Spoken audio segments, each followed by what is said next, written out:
Nuaim ইবনে আব্দুল্লাহ বলে, উমর তুমি কোথায় যাও? হযরত উমর বলেন, মুহাম্মদের কল্যাণের জন্য যাচ্ছি। নাউজুবিল্লাহ পড়েন।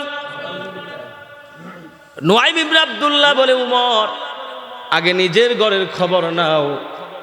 তুমি কি শোনো নাই তোমার বোন আর ভগ্নিপতি দুজন তো কালেমা পড়ে মুসলমান হয়েছে?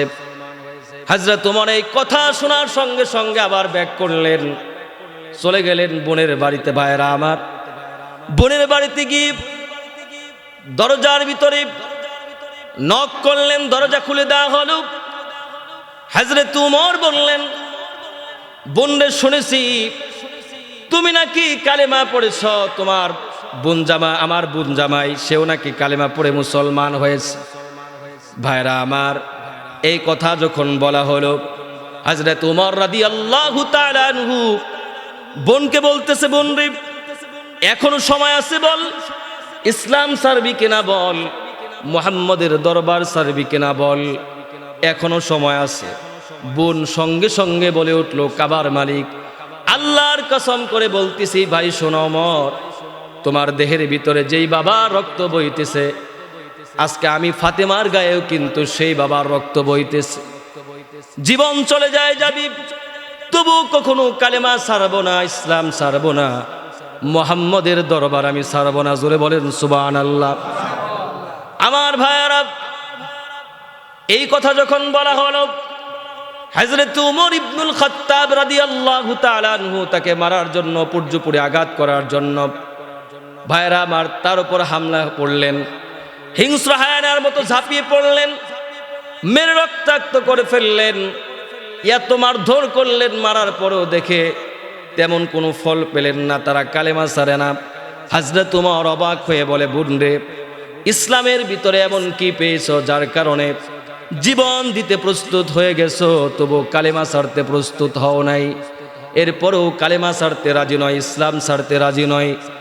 সাথে সাথে হযরত ফাতেমা বললেন, শোনো ভাই উমর, আল্লাহ পাকের কোরআন আমাদেরকে ইসলামের পথ দেখিয়েছে।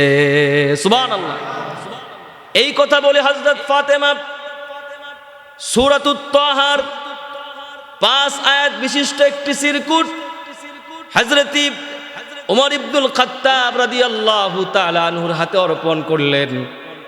হযরত উমর পড়তে লাগলেন, তাহা মা আনজালনা আলাইকাল কুরআনা লিতাশকা ইল্লা তাযকিরাতাল লিমান ইয়াখশা। জোরে পড়েন আল্লাহু আকবার। হযরত উমর যখন সূরাতুত তাহার এক এক আয়াত পড়তেছিলেন, তার পাথরের মতো শক্ত হৃদয়টা মোমের মতো গলে যেতে লাগলো। সাথে সাথে বলে উঠলেন, রে বোন ফাতেমা, আর সহ্য হচ্ছে না, তাড়াতাড়ি করে জলদি করে মুহাম্মদুর রাসূলুল্লাহর দরবারে আমাকে নিয়ে চলো। সুবহানাল্লাহ।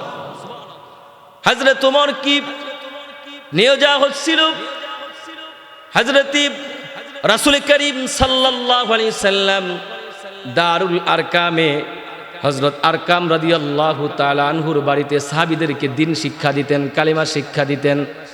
হযরত উমর রাদিয়াল্লাহু তাআলা আনহুর হাতে এখনো তরবারি আছে, তরবারি নিয়ে রওনা করছে দারুল আরকাম। আরকাম রাদিয়াল্লাহু তাআলা আনহুর বাড়ির গেটের ভিতরে বড় বড় কেশদারি চুল হযরত আমির হামজা, আল্লাহর হাবিব সাল্লাল্লাহু আলাইহি সাল্লামের চাচা দাঁড়িয়ে আছে। হযরত উমর যখন ঢুকে দরজার কাছে চলে গেলেন, বললেন, ভিতরে ঢোকার পারমিশন আমাকে দাও। হযরত আমির হামজা বলল, না না, ভিতরে ঢোকার কোনো পারমিশন দেওয়া হবে না। বেশি যদি বাড়াবাড়ি করাই তো দেখো আমার হাতে তরবারি আছে, আমার হাতের তরবারি দিয়ে তোমার দেহটাকে কিন্তু দেহ থেকে কল্লাটা আমি উড়ায়া দেব। এই যে দুইজন বাক বিতণ্ডা করতেছিলেন, ভিতর থেকে নবী করিম সাল্লাল্লাহু আলাইহি সাল্লাম এই কথাগুলো শুনতেছিলেন। এক পর্যায়ে আল্লাহ পাক নবী করিম সাল্লাল্লাহু আলাইহি সাল্লামের কাছে ওহী পাঠায় দিলেন, জানায় দিলেন সবকিছু। হযরত উমর আর আগের মতো নাই। নবী করিম সাল্লাল্লাহু আলাইহি সাল্লাম বললেন, চাচা আমির হামজা, আপনি উমরের জন্য দরজাটা খুলে দেন, কারণ আল্লাহ রাব্বুল আলামিন উমরের জন্য ইসলামের দরজাটাকে খুলে দিয়েছে। আমরা মূল আলোচনার দিকে চলে যাব। আল্লাহ রাব্বুল আলামিন কোরআনুল কারীমের ভিতরে বলেন, ইয়া আইয়ুহাল্লাযীনা আমানু ওয়া আমিনু কামা আমানান নাস।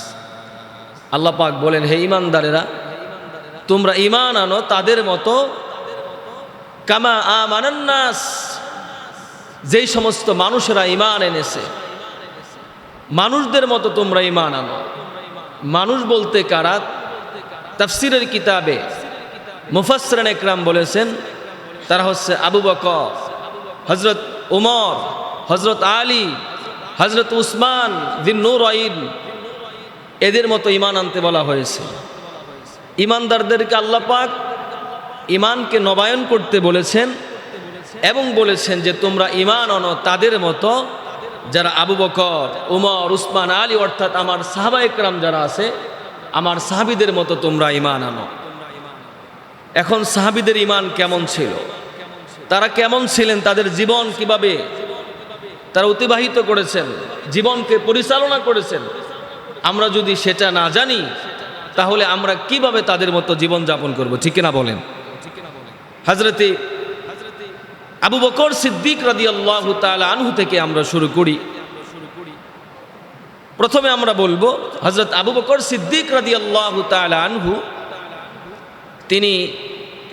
তিনাকে যখন নবী করিম সাল্লাল্লাহু আলাইহি সাল্লাম কালেমার দাওয়াত দিলেন, তো আল্লাহর হাবিব বলেন, এই পৃথিবীর বুকে যত মানুষকে আমি কালেমার দাওয়াত দিয়েছি তাদের চেহারার ভিতরে প্রথমে একটু চিন্তার ছাপ ছিল, একটু কেমন যেন একটা ভাব ছিল, কনফিউশনের একটা চিহ্ন তাদের চেহারায় ফুটে উঠেছে।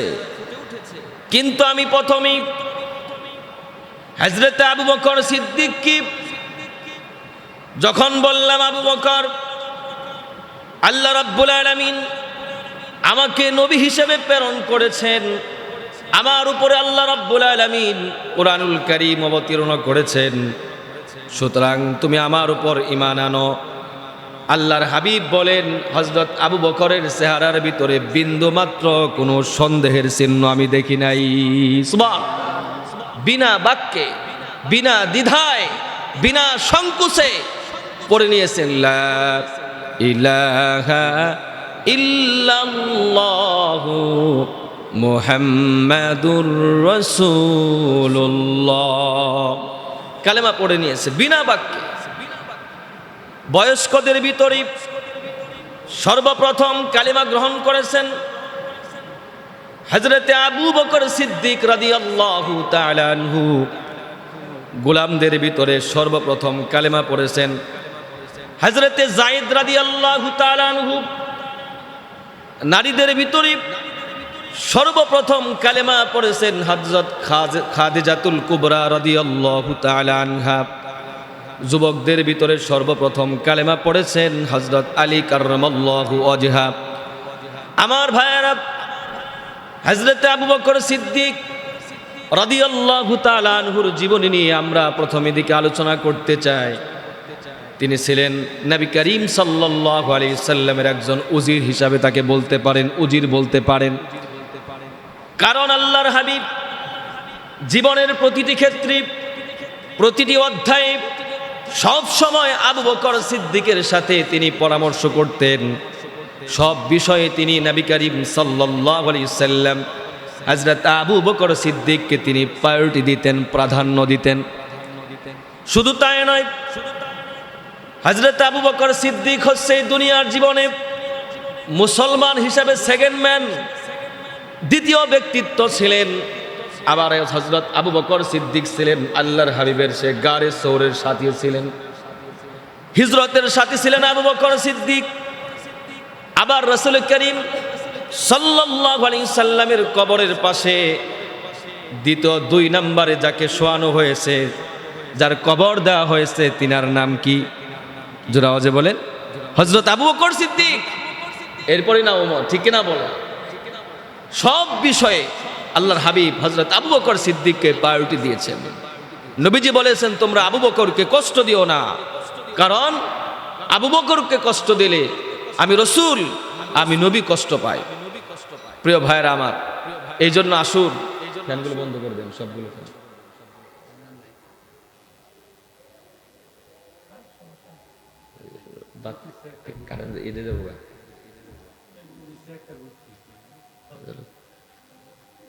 এই জন্য ভাই কালেমা পড়তে হবে, ঈমান আনয়ন করতে হবে হযরত আবু বকর সিদ্দিক রাদিয়াল্লাহু তাআলা আনহুর মতো।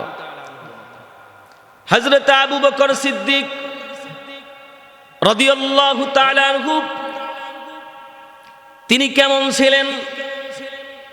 একবার হযরত আবু বকর সিদ্দিক রাদিয়াল্লাহু তাআলা আনহু সবেমাত্র তিনি খলিফাতুল মুসলিমিন হয়েছেন, আমিরুল মুমিনিন হয়েছেন, কিন্তু পরিবারের ভিতরে ভরণ পোষণের কোনো ব্যবস্থা নাই, অভাবের সংসার। হযরত আবু বকর সিদ্দিক ঘরে বসে রইলেন না। নতুন খলিফা নিযুক্ত হয়েছেন আল্লাহ রাসূলের ইন্তেকালের পরে। হযরত আবু বকর সিদ্দিক বাজারে চলে গেছেন, কাজের জন্য চলে গেছেন, কাজ করার জন্য।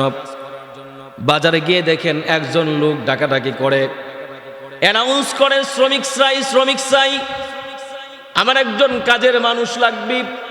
হযরত আবু বকর সিদ্দিক রাদিয়াল্লাহু তাআলা আনহু সাথে সাথে হাত জাগালেন, বললেন আমি প্রস্তুত আছি, তৈরি আছি। সুবহানাল্লাহ বললেন না? হযরত আবু বকর সিদ্দিক রাদিয়াল্লাহু তাআলা আনহু নতুন দেশের প্রধানমন্ত্রী হয়েছেন। প্রধানমন্ত্রী বলেন যে আমি তোমার কাজ করে দেওয়ার জন্য প্রস্তুত আছি। সঙ্গে সঙ্গে ঘোষণাকারী বলে, আরে আশ্চর্য কথা, সবেমাত্র আপনার হাতে বায়াত হলাম, আপনি আমাদের আমিরুল মুমিনিন, খলিফাতুল মুসলিমিন, কি করে আপনাকে আমি কাজ দেই? না না, তা তো কখনো হতে পারে। কিন্তু হযরত আবু বকর সিদ্দিক রাদিয়াল্লাহু তাআলা আনহু নাসুরবান্দা বলে, না না, আমার পরিবারের ভিতরে অভাব চলছে, সংকট চলতেছে, এখনই মাজলিসে শুরার অনুমতি ছাড়া বাইতুল মাল থেকে একটা টাকাও আমি খরচ করতে পারবো, সুতরাং আমি কাজ করতে চাই, তুমি আমাকে কাজ দাও। হযরত আবু বকর সিদ্দিক রাদিয়াল্লাহু তাআলা আনহু যখন তিনি অনুনয় বিনয় করে কথাগুলো বলতে লাগলেন, তখন ওই শ্রমিক, ওই লোকটা তখন বলে উঠল, ঘোষণাকারী, ঠিক আছে, আমার একটা দুম্বা আছে, এই যে দুম্বাটার পায়ে একটু সমস্যা হচ্ছে, যার দরুন দুম্বাটা হাঁটতে পারতেছে না, সুতরাং খলিফাতুল মুসলিমিন দয়া করে এই দুম্বাটা আপনি কাঁধে নিয়ে চলেন। সুবহানাল্লাহ পড়ে। হযরত আমিরুল মুমিনিন খলিফাতুল মুসলিমিন সেই দুম্বাটা কাঁধে বহন করে তিনি রওনা করলেন। প্রিয় ভাইরা আমার, এই দৃশ্য দেখে আশপাশের মানুষজন কিংকর্তব্য বিমূঢ়, অবাক হয়ে যায়। তারা দৌড়ে ছুটে আসতে লাগলো, বলল, খলিফাতুল মুসলিমিন, মেহেরবানি করে দুম্বাটা আমার কাঁধে দেন, আপনি কেন দুম্বা বহন করেন? খলিফাতুল মুসলিমিন হযরত উমর রাদিয়াল্লাহু তাআলা আনহু সঙ্গে সঙ্গে বলে উঠলেন, শোনো ভাইরা আমার, তোমরা দেখছো আমি দুম্বা বহন করতেছি, আসলে আমি দুম্বা বহন করছি না, বরং আমি আমার পরিবারের ভরণ পোষণের ব্যবস্থা করতেছি। সুবহানাল্লাহ। একজন দেশের প্রধানমন্ত্রী, রাষ্ট্রপতি হওয়া সত্ত্বেও বাজারে গিয়ে কুলির মতো কাজ করতে, কুলির কাজ করতে সে কখনো সংকোচ বোধ করে নাই, দ্বিধাবোধ করে নাই। আর আমরা কাজ করতে লজ্জা পাই, শরম পাই, আছে না নাই? নবীরাও কাজ করছেন। হাদিস শরীফে আসছে, মা বাআসাল্লাহু নাবিয়ান ইল্লা রাআল গানাম, এই পৃথিবীর বুকে এমন কোন নবী রাসূল আল্লাহ পাক পাঠান নাই যে ছাগল চড়ায় নাই। কি চড়ায় নাই ভাই? কারণ ছাগল এমন একটা ঘাড়তেরা পশু, একে সামনে থেকে টানলে মুসলমান যেতে চায় না, পিছন থেকে ধাক্কালে আওরা কাউরা চলে, ঠিক কিনা বলেন? কারণ নবীরা তো উম্মত চালাবে, উম্মতরা তো গাওরা, ঠিক কিনা বলেন? এই জন্য ভাইরা আমার, এই ছাগল চড়িয়ে আগে তাদেরকে শিক্ষা দিয়েছেন, ধৈর্য বাড়াইছেন, বৃদ্ধি করেছেন। ছাগল কিন্তু যেই সেই পালন করতে পারে না, অনেক ধৈর্যের প্রয়োজন আছে না নাই? হযরত নূহ আলাইহিস সালাম কাঠ মিস্ত্রির কাজ করছেন। হযরত দাউদ পয়গম্বর তিনি লোহা দিয়ে শিরস্ত্রাণ বানাতেন, তলোয়ার বানাতেন। হযরত আদম আলাইহিস সালাম চাষাবাদের কাজ করেছেন। হযরত ইদ্রিস আলাইহিস সালাম কাপড় সেলাইয়ের কাজ করেছেন। হযরতে মুসা পয়গম্বর তিনিও ছাগল চড়িয়েছেন। হযরতে আবু বকর সিদ্দিক রাদিয়াল্লাহু তাআলা আনহু তিনিও পরে কাপড়ের ব্যবসা করেছেন। এই জন্য ভাইরা আমার, কাজে কিন্তু কোনো লজ্জা। হযরত জয়নব বিনতে জাহাস নবী করিম সাল্লাল্লাহু আলাইহি সাল্লামের সহধর্মিনী, তিনি কাজ করতেন চামড়ার ভিতরে, তিনি রং করতেন, রঙের কাজ করতেন। এই জন্য কাজ করব, আমরা বসে থাকবো না। ভালো চাকরি না হলে আমরা কাজ করতে চাই না। অনেক কাজ আছে, আপনি দর্জির কাজ করতে পারেন, সবজির চাষ করতে পারেন, মাছ চাষ করতে পারেন, ড্রাইভিং শিখতে পারেন, ভালো জাতের আপনি গাভী পালন করতে পারেন। বিভিন্ন ধরনের কাজ আছে না নাই? কাজ আপনি যদি মানুষের কাছে চেয়ে খান, সে দিলে দিতেও পারে, নাও দিতে পারে, কিন্তু আপনি যদি কাজ করেন মাস্ট বি আপনি পাবেনই কিছু, বেশি হোক কম হোক আপনি কিছু পাবেনই। ঠিক কিনা বলেন? আল্লাহর নবী বলছেন, ইন্না মিন আতিয়াবি মা আকালার রাজুলু মিন কাসবিহি, পৃথিবীর বুকে সবচেয়ে উত্তম খাবার হলো সেই খাবার যেই খাবারটা মানুষ নিজ হাতে উপার্জন করে খায়। এখন আবার প্রশ্ন আসছে, ওয়ালাদুহু মিন কাসবি, যে এখন মা বাপ তো বৃদ্ধ হয়ে গেছে, এখন তো সন্তান ছাড়া উপায় নাই। সন্তান, হাদিস শরীফে আল্লাহর হাবিব বলে দিয়েছেন, মা বাপ বৃদ্ধ হওয়ার পরে যদি সন্তানের কামাই খায়, এটাও মনে করতে হবে এটা মা বাবার নিজের হাতের কামাই। এই জন্য ভাইয়েরা আমার, আরেকজনের হাতের পিজা, গরুর গোশত, রুটি, মাংস, এগুলো খাবার চেয়ে নিজ হাতে যদি আপনি সামান্য বাসি রুটিও খান, এই রিজিকটা, এই খাবারটা আল্লাহ রাব্বুল আলামিনের কাছে বেশি প্রিয়। ঠিক কিনা বলেন? এই জন্য বন্ধুগণ আমার, সাহাবা একরামের মতো জীবন হতে হবে। তারা কাজ করতে লজ্জাবোধ করে নাই। হযরতে আবু বকর সিদ্দিক রাদিয়াল্লাহু তাআলা আনহু একবার তিনি মসজিদে নববীতে গিয়ে কান্না করতেছেন। আল্লাহর হাবিব বললেন, আবু বকর কেন তুমি কান্দো, তোমার চোখে কেন পানি? হযরত আবু বকর সিদ্দিক বললেন, নবীজি, আমি যে কাপড়ের ব্যবসা করি আপনি তো জানেন, এক লোক আমার কাছ থেকে কাপড় খরিদ করলো, বাড়িতে গিয়ে সামান্য একটু ত্রুটি পেল সেই কাপড়ের ভিতরে, এই জন্য আবার সে কাপড়টা আমাকে ব্যাক করলো, কারণ সে তার ভিতরে রিজেক্ট পাইছে। তারপরে আমার কাছে ব্যাক করছে, আমি তার টাকাগুলো পরিশোধ করে দিচ্ছি, পে করে দিচ্ছি, আমার কাপড়টা সে আমাকে বুঝিয়ে দিছে।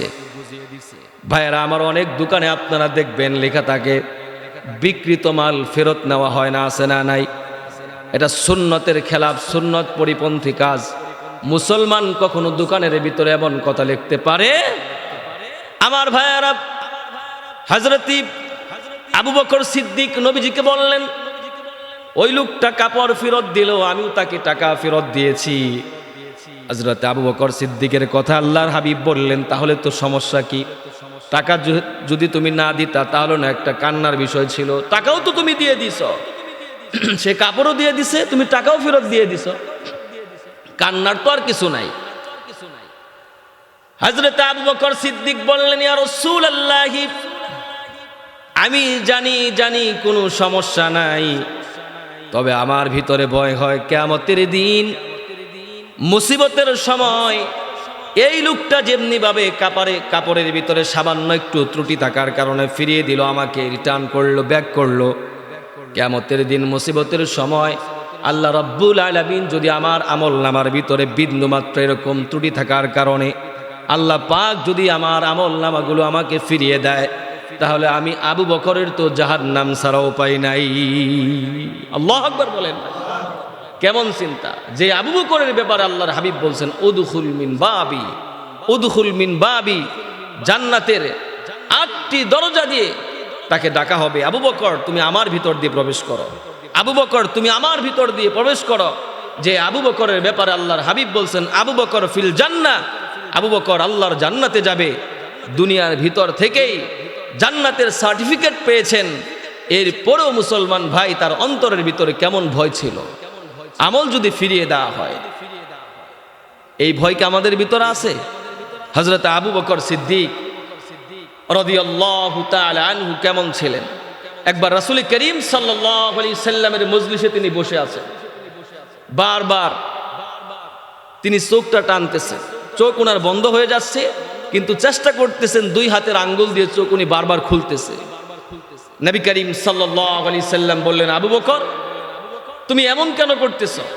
তোমার চোখ বন্ধ হয়ে যাচ্ছে আর তুমি বারবার নিজ হাত দিয়ে চোখ খুলতে চাচ্ছ, কারণ কি? হযরত আবু বকর সিদ্দিক বললেন, নবীজি এই পৃথিবীর বুকে আমি তিনটি জিনিস পছন্দ করি, তিনটি জিনিস আমার কাছে প্রিয়। কয়টি জিনিস? এক নম্বরে নবী আন-নাযরু ইলাইক, আপনার দিকে তাকিয়ে থাকতে আমার ভালো লাগে, পছন্দ লাগে। এই জন্য নবীজি আপনার দরবারে বসে আছি, কিন্তু আমার চোখে ঘুম চলে আসে। চোখটা যখন ডুবে যায়, বুঝে যায় নবীজি, ততক্ষণ তো আপনাকে আমি অনুভব করি, ততক্ষণ নবীজি আপনাকে মিস করি, আপনার চেহারা দেখতে পারি না, আপনি আমার আড়াল হয়ে যান। এই জন্য বারবার আমার চেহারা দিয়ে আঙ্গুল দিয়ে আমার চোখ আমি খোলার জন্য চেষ্টা করি। সুবহানাল্লাহ পড়েন। ভাইরা আমার, আল্লাহর হাবিব সাল্লাল্লাহু আলাইহি সাল্লামের হযরত আবু বকর সিদ্দিক রাদিয়াল্লাহু তাআলা আনহুর কাছে প্রিয় জিনিস ছিল নবীজিকে দেখা। আজকে আমাদের কাছে প্রিয় জিনিস হচ্ছে পরনারীকে দেখা, বেগানা নারীদেরকে দেখা, ঠিক কিনা বলেন? হিন্দি ফিল্ম দেখা, মোবাইলের ভিতরে নর্তকীদের নাচ দেখা, ডান্স দেখা, এগুলো হচ্ছে মুসলমান আমাদের প্রিয় দৃশ্য, ঠিক কিনা বলেন? দুই নম্বরে আবু বকর সিদ্দিক বললেন, নবীজি যে জিনিসটা পৃথিবীর বুকে আমার কাছে প্রিয়, অল জুলুসু বাইনা ইয়াদাইক, ওগো আল্লাহর হাবিব আপনার পাশে সময় কাটাতে, আপনার পাশে বসে থাকতে আমার কাছে সবচেয়ে বেশি ভালো লাগে। সুবহানাল্লাহ। তিন নম্বরে ইয়া রাসূলুল্লাহ ওয়া ইনফাকু আলা মাল ইয়াদাইক ওয়া ইনফাকু আলা মালি আলাইক, আপনার পিছনে খরচ করতে, ব্যয় করতে নবীজি আমার কাছে ভালো লাগে। ভাইরা আমার, আল্লাহর হাবিব সাল্লাল্লাহু আলাইহি সাল্লামের পিছনে খরচ করতে আবু বকর সিদ্দিকের ভালো লাগে। তার মানে নবীজির পিছনে খরচ করার অর্থ হলো দিনের পিছনে খরচ করা, মসজিদ মাদ্রাসায় দান করা, দিনের জন্য, জিহাদের ময়দানের জন্য মুসলমান মুজাহিদদেরকে দান করা। কিন্তু অনেক মানুষ আছে আমাদের সমাজে, পরিবার পরিজনের জন্য হাজার হাজার টাকা ব্যয় করি, কিন্তু আল্লাহর ঘর মসজিদে টাকা পয়সা দিতে বললে আমাদের অনেকের চেহারা মুসলমান তখন ঘামে ভিজে উঠে, ঠিক কিনা বলেন? আবু বকর সিদ্দিকের মতো হতে হবে আমরা যদি প্রিয় মুসলিম, আসল নিরেট খাঁটি মুসলিম যদি হতে চাই। একবার আম্মা জান আয়েশা সিদ্দিকা রাদিয়াল্লাহু তাআলা আনহা এবং নবী করিম সাল্লাল্লাহু আলাইহি সাল্লাম খোলা আকাশের নিচে বসে আছেন, খোলা আকাশের নিচে গল্পগুজব করতেছেন। এক পর্যায়ে হযরতে আম্মা জান আয়েশা সিদ্দিকা বললেন, ওগো আল্লাহর নবী, এই যে আকাশে লক্ষ লক্ষ কোটি কোটি নক্ষত্ররাজি দেখা যাচ্ছে, তারকা দেখা যায়, পৃথিবীতে এমন কি কোনো মানুষ আছে যার আমল নামা আকাশের নক্ষত্ররাজি সমপরিমাণ হবে, তারকার সমপরিমাণ হবে? আল্লাহর হাবিব বললেন, হ্যাঁ আছে তো। আম্মা জান আয়েশা সিদ্দিকা বললেন সাথে সাথে, জানি জানি আপনি কার কথা বলবেন? আপনি আমার বাবা আবু বকর সিদ্দিকের কথাটাই তো বলবেন। নবী করিম সাল্লাল্লাহু আলাইহি সাল্লাম বললেন, আয়েশা রে, তুমি যেহেতু জানো তাহলে আর প্রশ্ন করার দরকার কি? কেন তুমি আবার জিজ্ঞেস করো? এজন্যই জিজ্ঞেস করে। ভাইয়ারা আমার, আপনারা দেখবেন পৃথিবীতে যারা মেয়ে আছে, স্বামীর মুখ থেকে বাবার বাড়ির প্রশংসা তারা শুনতে তাদের অনেক ভালো লাগে, ঠিক কিনা বলেন? বদনাম শুনতে তাদের অনেক খারাপ লাগে। একদিন শুধু মুসলমান বদনাম করে দেখবেন 7 দিন আর তরকারিতে লবণ বেশি হবে, ঠিক কিনা বলেন? তরকারি মজা হবে না। অনেকের ভাল লাগতেছে, হুজুর আমরা তো কিছু বলতে পারি না। আজকে হুজুর সাইজ করতেছে স্ত্রীদেরকে, নারীদেরকে। আসলে মুসলমান সাইজ তো আমাদেরকে করা হচ্ছে, কারণ একজন প্রকৃত সন্তানের স্বভাব গুণ তো এমনই হওয়া চাই। বাবার বাড়ির প্রশংসা শুনলে তার ভালো লাগবে, মা বাবার বদনাম শুনলে তার কাছে খারাপ লাগবে, ঠিক কিনা বলেন? তাহলে তো আমাদের মা বোনরা ঠিকই আছে। অসভ্য হলাম আমরা, আজকে দেখা যায় অনেক সন্তান স্ত্রীর কথা শুনে বিচার না করে মা বাবার বিরুদ্ধে অ্যাকশন নেয়, আছে না নাই? জোরে আওয়াজে বলেন না কেন, আছে না নাই? আমার কাছে এমন খবর আছে, নিজের মায়ের বিরুদ্ধে বিচার করবার জন্য এলাকার ভিতরে মানুষ ডাক দেয়, সালিশ করে, আছে না নাই? জোরে আওয়াজে বলেন না কেন, আছে না নাই? নিজের মা বাবার বিরুদ্ধে বিচার ডাকে মানুষের কাছে, এলাকার ভিতরে সালিশ করে, দরবার করে। এর চেয়ে গাধা, নিমুখ হারাম, আহাম্মক আর বলদ আসমানের নিচে কেউ হতে পারে না, ঠিক কিনা বলেন? মায়ের বিরুদ্ধে বিচার ডাকে, বাবার বিরুদ্ধে যে আমার জমিন দেয় না, আর না দিছে না, এই দিছে। হাদিসের ভিতরে আসছে ওয়াইন যালামাহু ওয়াইন যালামাহু ওয়াইন যালামাহু, মা বাপ যদি সন্তানের উপর জুলুম করে, সন্তানের হককে নষ্ট করে, মা বাপ যদি সন্তানকে জায়গা জমি ভিটে মাটি 1 ইঞ্চি না দিয়ে ঘাড় ধাক্কা দিয়ে বাড়ি থেকে বের করে দেয়, এরপরেও মা বাবার বিরুদ্ধে কোনো বদদোয়া করার কোনো অধিকার, কোনো পারমিশন ইসলাম কোনো সন্তানকে দেয় নাই। মা যদি ব্যবসাও হয়, তবু মায়ের বিরুদ্ধে কোনো কথা বলা যাবে, সেটা আল্লাহ পাক দেখবেন। আল্লাহর কাছে আমরা দোয়া করব, মায়ের পায়ে গিয়ে পড়ব, বাবার পায়ে গিয়ে পড়ব, কিন্তু তাই বলে রুর মেজাজে চক্ষু লাল করে, চোখকে গরম করে মা বাবার সাথে কথা বলার কোনো পারমিশন ইসলাম দেয় নাই। প্রিয় ভাইয়েরা আমার, কথা যেখানে বলতেছিলাম, হযরতে আবু বকর সিদ্দিকের কথা নবী করিম সাল্লাল্লাহু আলাইহি সাল্লাম বলেন নাই, বলছেন আবু উমরের কথা। কিছুক্ষণ পরে বললেন নবীজি আম্মাজান আয়েশা সিদ্দিকাকে, আয়েশা তুমি জানো সেই লোকটাকে যার আমলনামা আকাশের তারকার সমপরিমাণ, সেই লোকটা হচ্ছে হযরত উমর ইবনুল খাত্তাব রাদিয়াল্লাহু তাআলা আনহু। সুবহানাল্লাহ পড়েন। হযরত আম্মাজান আয়েশা সিদ্দিকার চেহারা তো কালো হয়ে গেছে, মলিন হয়ে গেছে, কারণ নিজের বাবার কথা তো বলেই নাই, বলছে আবার এমন একজনের কথা যিনি হচ্ছেন হযরত হাফসা রাদিয়াল্লাহু তাআলা আনহার বাবা, অর্থাৎ সতীনের বাবা। হযরত উমর রাদিয়াল্লাহু তাআলা আনহু নবীজির শ্বশুর ছিলেন। এই জন্য আম্মাজান আয়েশা সিদ্দিকা এটা সহ্য করতে পারতেছেন না, মেয়ে মানুষ তো, যে সতীনের বাবার নাম বলছে, আমার বাবার কথা বললোই না, আবার উমরের কথা বলে।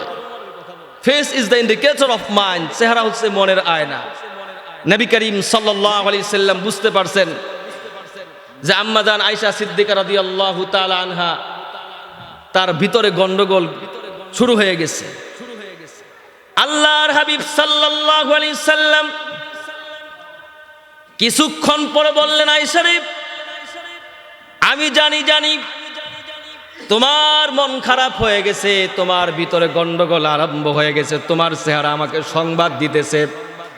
শুনো রে আয়েশা, আসল ঘটনা হলো তোমার বাবা আবু বকর সিদ্দিক এমন একজন মানুষ, যার কথা, যার সাথে দুনিয়ার কোনো মানুষের তুলনাই তো হয় না।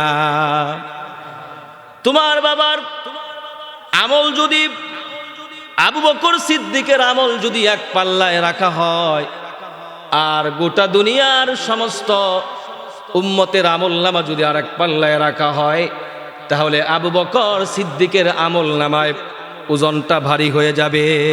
সুবহানাল্লাহ। তোমার বাবার সাথে তো তুলনাই চলে না, কম্পেয়ারই চলে না, তুমি রাগ করো কেন? আম্মাজান আয়েশা সিদ্দিকা রাদিয়াল্লাহু তাআলা আনহা তখন খুশি হয়ে গেলেন, কারণ এই সমস্ত উম্মতদের ভিতরে হযরত উমর আছে না নাই? হযরত উমর আছে না নাই?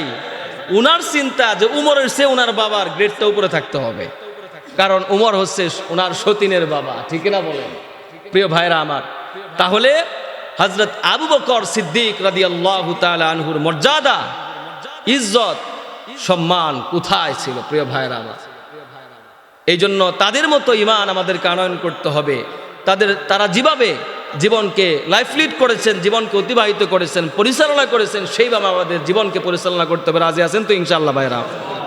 হযরতে উমর ইবনুল খাত্তাব রাদিয়াল্লাহু তাআলা আনহু, তিনি কেমন মানুষ ছিলেন দেখেন। যে উমর নবী করিম সাল্লাল্লাহু আলাইহি সাল্লামকে হত্যা করার জন্য হাতের ভিতরে তরবারি নিয়ে যাচ্ছে, পথিমধ্যে নুআইম ইবনে আব্দুল্লাহর সঙ্গে সাক্ষাৎ হলো। নুআইম ইবনে আব্দুল্লাহ বলে, উমর তুমি কোথায় যাও? হযরত ওমর বলেন মুহাম্মদের কল্যাণের জন্য যাচ্ছি, নাউজুবিল্লাহ পড়েন। নুআইম ইবনে আব্দুল্লাহ বলে উমর আগে নিজের ঘরের খবর নাও, তুমি কি শোনো নাই তোমার বোন আর ভগ্নিপতি দুজন তো কালেমা পড়ে মুসলমান হয়েছে। হযরত ওমর এই কথা শোনার সঙ্গে সঙ্গে আবার ব্যাক করলেন, চলে গেলেন বোনের বাড়িতে। ভাইরা আমার, বোনের বাড়িতে গিয়ে দরজার ভিতরে নক করলেন, দরজা খুলে দেওয়া হলো।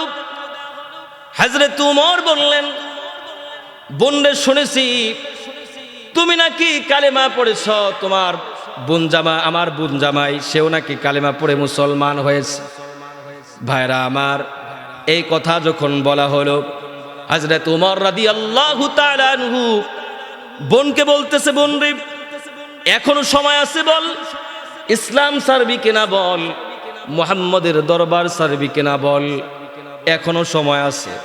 বোন সঙ্গে সঙ্গে বলে উঠল, কাবার মালিক আল্লাহর কসম করে বলতেছি, ভাই শোনো ওমর, তোমার দেহের ভিতরে যেই বাবার রক্ত বইতেছে, আজকে আমি ফাতেমার গায়েও কিন্তু সেই বাবার রক্ত বইতেছে।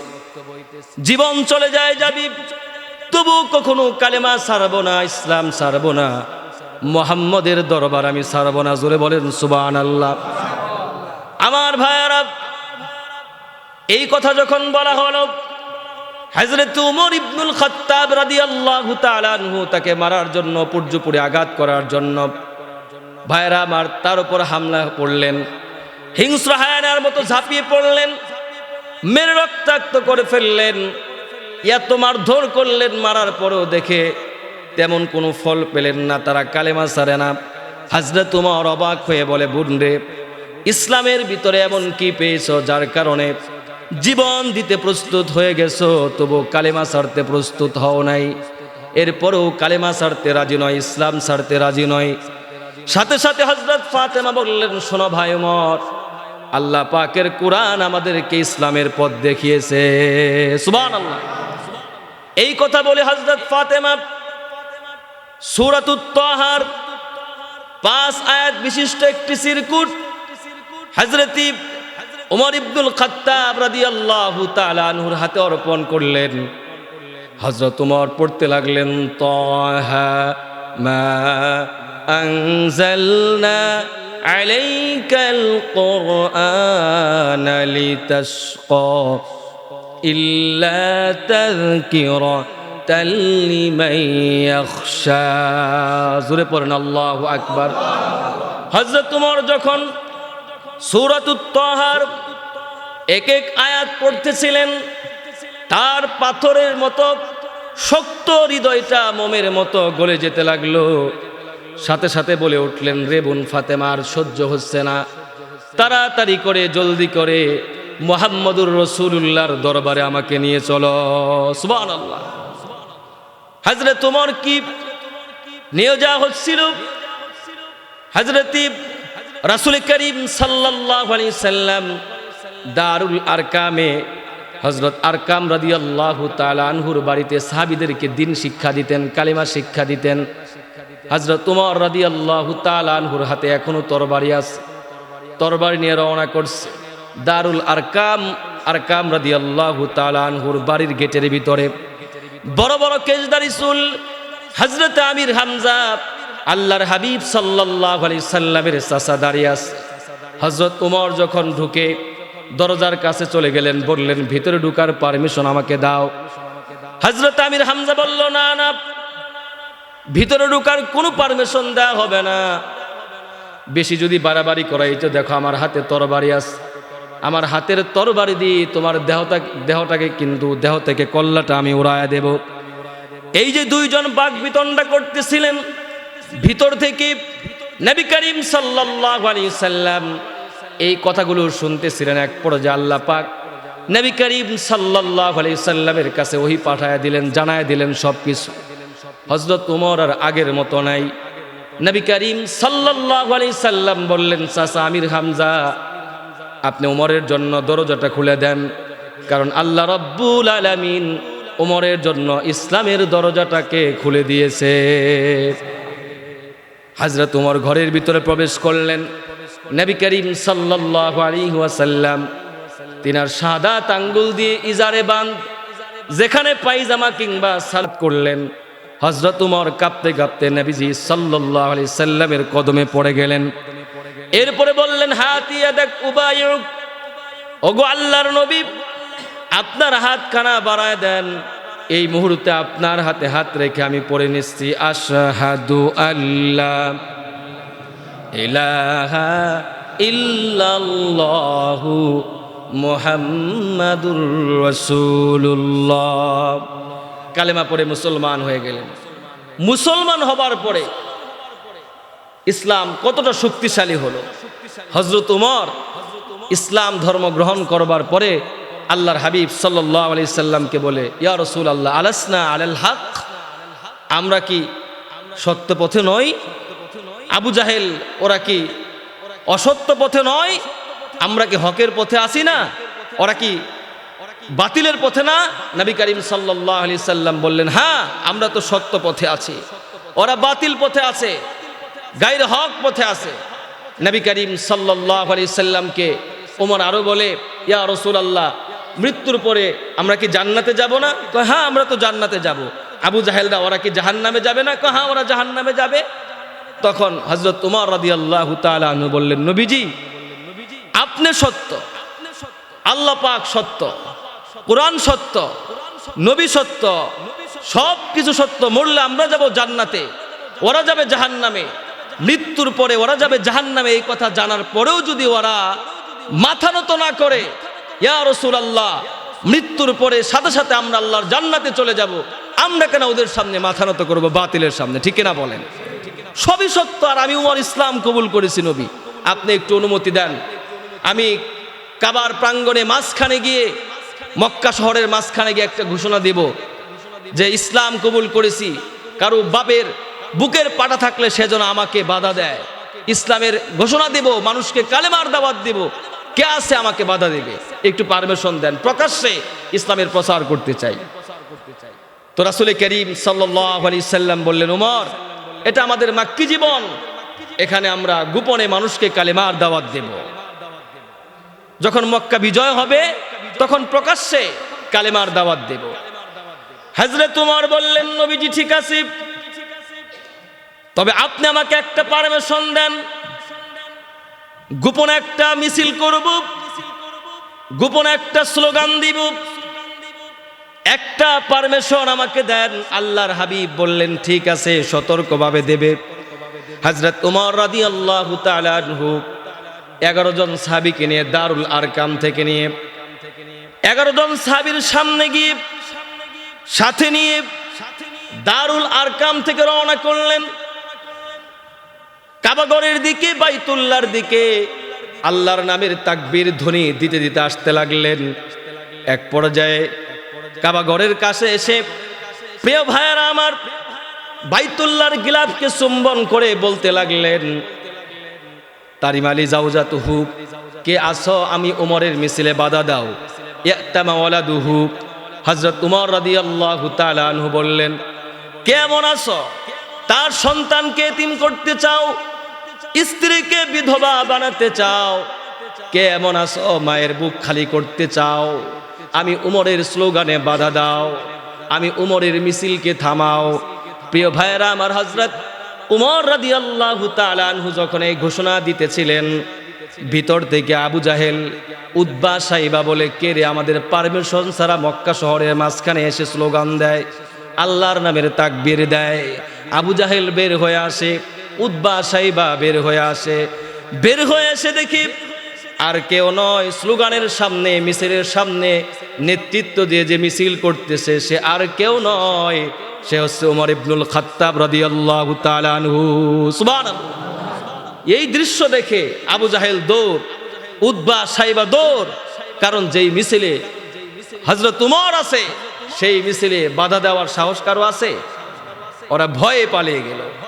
প্রিয় ভাইরা আমার, আমি আপনাদের কাছে জিজ্ঞেস করি, হযরত উমর যে 11 জন মানুষকে নিয়ে একটা মিছিল দিয়েছিলেন, আল্লাহর নামের তাকবীর ধ্বনি দিয়েছিলেন, মক্কার কাফের বেঈমানেরা আল্লাহর নামের সেই স্লোগান কি বন্ধ করতে পেরেছিল? এখনো কি পারবে আল্লাহর নামের স্লোগান বন্ধ করতে? কিয়ামত পর্যন্ত কেউ কি পারবে? কিয়ামত পর্যন্ত আল্লাহর নামের স্লোগান ছিল, আছে, কিয়ামত পর্যন্ত থাকবে। ঠিক কিনা বলেন? প্রিয় ভাইরা আমার, হযরত উমর রাদিয়াল্লাহু তাআলা আনহু তো ইসলাম কবুল করলেন। এরপরে ওনার মনোভাবটা, অ্যাটিটিউড, ওনার মনোমানসিকতা, ওনার বীরত্বের কথা সামান্য শুনলেন। ওনার তাকওয়া, ক্ষুধা ভীতি কেমন ছিল। হযরত উমর ইবনুল খাত্তাব রাদিয়াল্লাহু তাআলা আনহুর শাসন আমলের কথা। হযরত উমর ইবনুল খাত্তাব রাদিয়াল্লাহু তাআলা আনহুর বাড়িতে একজন লোক গেছে কোনো কিছু জিজ্ঞেস করবার জন্য, একটা সালিশ নিয়ে, একটা বিচার নিয়ে গেছে। তো গিয়ে দেখে হযরত উমর বাড়িতে নাই। বাড়িওয়ালাদেরকে জিজ্ঞেস করা হলো, উমর কোথায়? তো বাড়ির লোকজন বলল, এই মাত্র একটা কলস নিয়ে হযরত উমর এই পথ দিয়ে গেছে পানি আনার জন্য।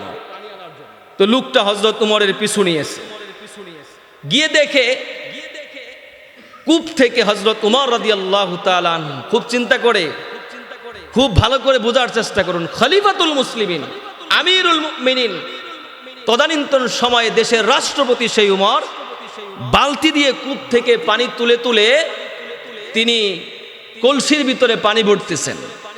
ওই লোকটাই দৃশ্যটা দেখতে পেল। হযরত উমরের কলস যখন ভর্তি হয়ে গেল, পিছন ফিরে তাকিয়ে দেখলেন ওই লোকটা তার জন্য দাঁড়িয়ে আছে। হযরত উমর বললেন, ভাই তুমি কি কিছু বলতে আসছো আমাকে? কিছু বলতে চাও? কিছু জিজ্ঞেস করবে? বলো। ওই যে লোকটা হযরত উমরকে খুঁজতেছে। তখন ওই লোকটা চিন্তা করলো, হযরত উমর রাদিয়াল্লাহু তাআলা আনহুর হাতে তখন কলসিটা তিনি কাঁধে নিছেন। কোথায় নিছেন ভাই? আরো জোরে আওয়াজে বলেন, কোথায় নিছে?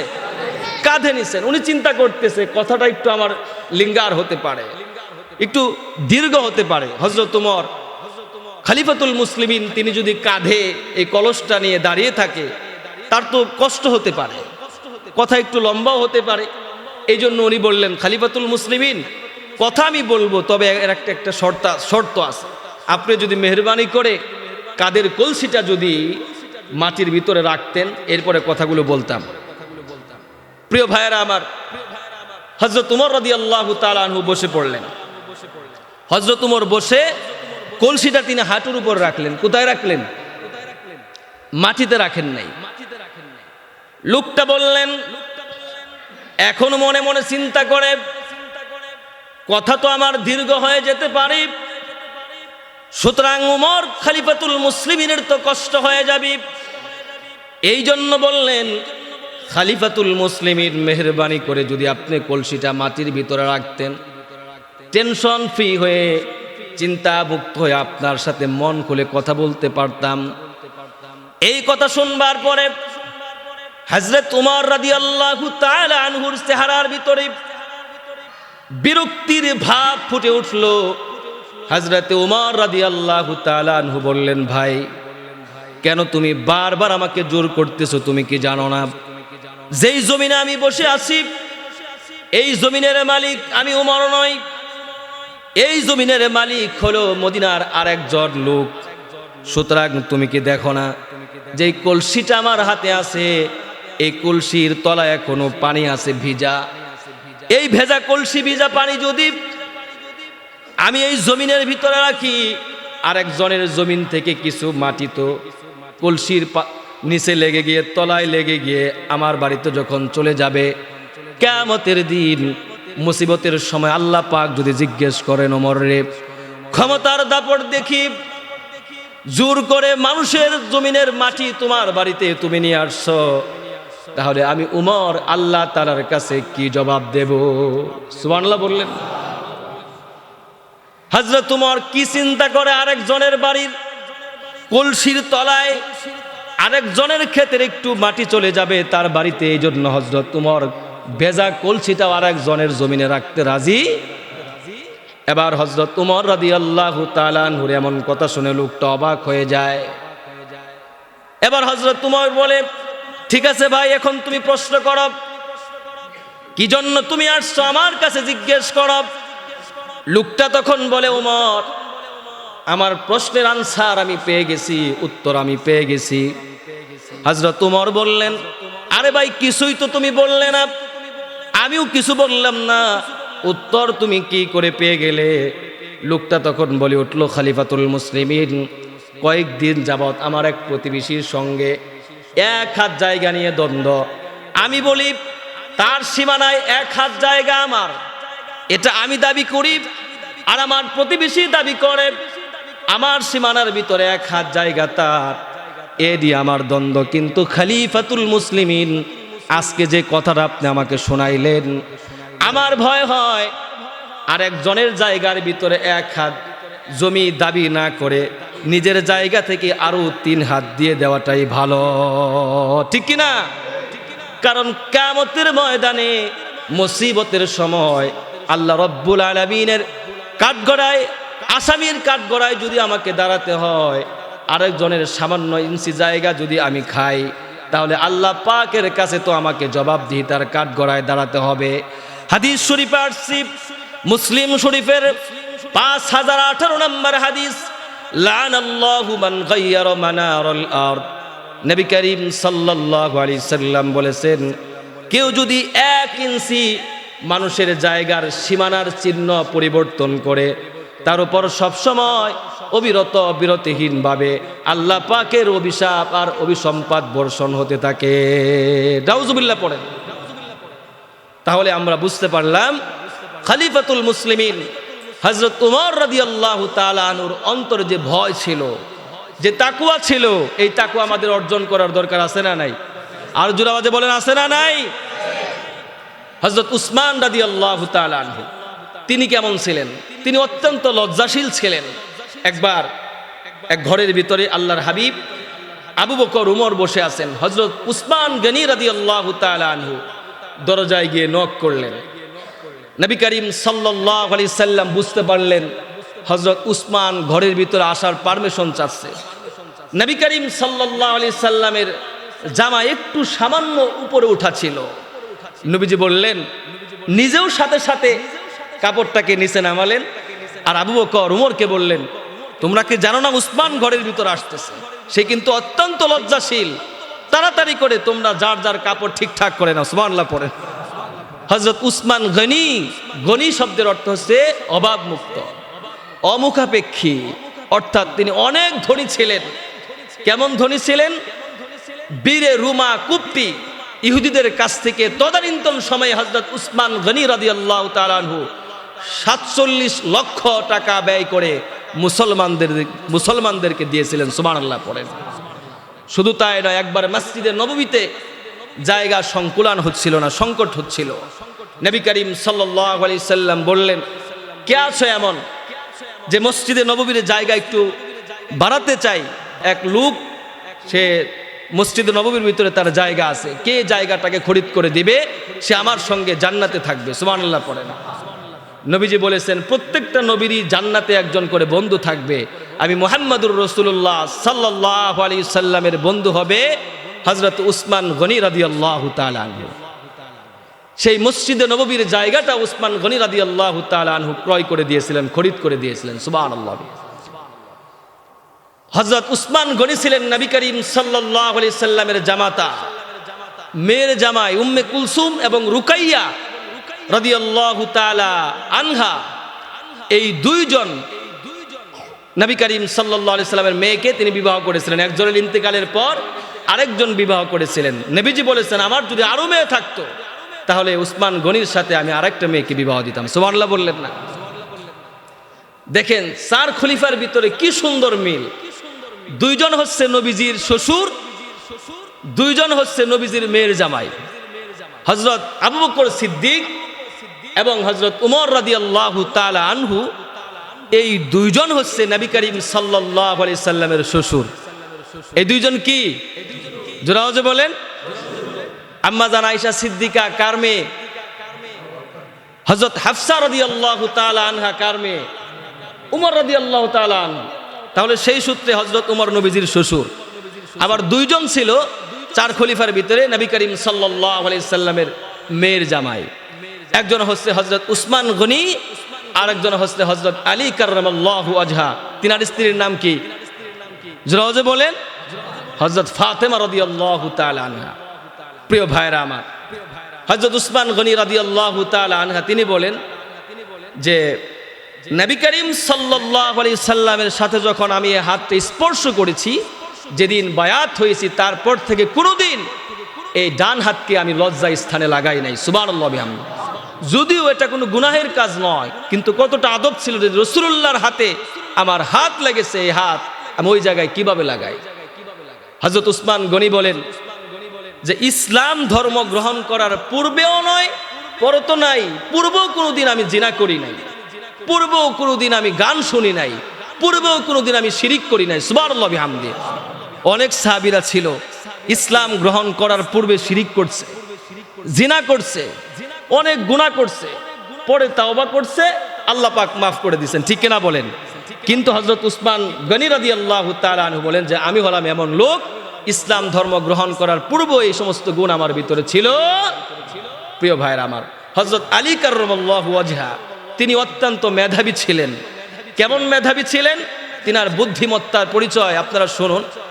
উনাকে কেউ যদি কোনো প্রশ্ন করতো, ওনার একটা হ্যাবিট ছিল, আদাতে শরীফা ছিল, সেই প্রশ্নের উত্তর যতক্ষণ না দিতে পারতেন ততক্ষণ তিনি অন্য কাজে নিজেকে আত্মনিয়োগ করতেন না। এক ইহুদি যখন এই বিষয়টা জানতে পারলো, উনি চিন্তা করলো যে এমন একটা প্রশ্ন আমি হযরত আলীকে করব, এমন এক সময় যে সময় উত্তর দিতে না পারে হযরত আলীর নামাজ হয়ে যায় কাজা আর আলী পায় সাজা। হযরত আলী কাররামাল্লাহু ওয়াজহা মসজিদে নববীতে নামাজ পড়তেছে, আল্লাহু আকবার বলছে, কেবল দাঁড়াবে, নিয়ত বাঁধবে, আল্লাহু আকবার বলছে। ঠিক ইন দ্য মিন টাইম এক ইহুদি আসে বলে, আলী শোনো, পৃথিবীতে এমন কোন প্রাণী আছে, এমন কি প্রাণী আছে তুমি আমাকে বলো, যেই প্রাণী ডিম দেয়, যেই প্রাণী বাচ্চা দেয়, তুমি একটু বলো যে কোন প্রাণী ডিম দেয়, কোন প্রাণী বাচ্চা দেয়। ইহুদি প্রশ্ন করছে কাকে? আর জোরে আওয়াজে বলেন, কাকে প্রশ্ন করছে? তুমি আমাকে বলো, এত জ্ঞানী জ্ঞানী করো, সবাই বলে তোমার নাকি অনেক বুদ্ধি আছে, তুমি বলো কোন কোন প্রাণী ডিম দেয়, কোন কোন প্রাণী বাচ্চা দেয়। হযরত আলী হাত আর নিচের দিকে নামায় না, একটা মুস্কি হাসি দিছে, মুস্কি হাসি দিয়ে বলে, শোনো ইহুদি, যেই সমস্ত প্রাণীর কান ভিতরে ঢুকানো এগুলো দেয় ডিম, আর যেই সমস্ত প্রাণীর কান বাহিরের দিকে এগুলো দেয় বাচ্চা। সুবহানাল্লাহ বললেন না? ইহুদি চিন্তা করে হাঁসের দিকে তাকায়, দেখে হাঁসের কান ভিতরের দিকে, আবার চিন্তা করে মুরগির দিকে, মুরগির কান ভিতরের দিকে, দেয় কি দেয় কি, আবার গরুর দিকে তাকায়, ছাগলের দিকে তাকায়, কান কোন দিকে? বাহিরের দিকে, দেয় কি? বাচ্চা। চিন্তা করে যে এই আইনস্টাইনের জ্ঞান, এত বড় বিজ্ঞানসম্মত জবাব আলীকে কে শিখালো রে? সুবহানাল্লাহ বললেন না? কতটুকুন জ্ঞানী ছিলেন, কতটুকুন বিরক্ত ছিল হযরত আলী কাররামাল্লাহু ওয়াজহা। প্রিয় ভাইরা আমার, একবার খাইবারের যুদ্ধে যাবে নবী করিম সাল্লাল্লাহু আলাইহি সাল্লাম, খাইবারের কামুজ দুর্গ তিনি জয় করবেন। হযরত আবু বকরের নেতৃত্বে নবী করিম সাল্লাল্লাহু আলাইহি সাল্লাম একটি কমান্ডার সাহাবীদেরকে পাঠালেন। হযরত আবু বকর সিদ্দিকের নেতৃত্বে সারাদিন যুদ্ধ হলো, তেমন কোনো ফিডব্যাক পেলেন না, ফলাফল পেলেন না। আবার পাঠালেন হযরত উমর রাদিয়াল্লাহু তাআলা আনহুর নেতৃত্বে আরেকটি কাফেলা। তো যুদ্ধে হযরত উমর রাদিয়াল্লাহু তাআলা আনহু বিজয় অর্জন করলেন না, আবার পরাজয় বরণ করলেন।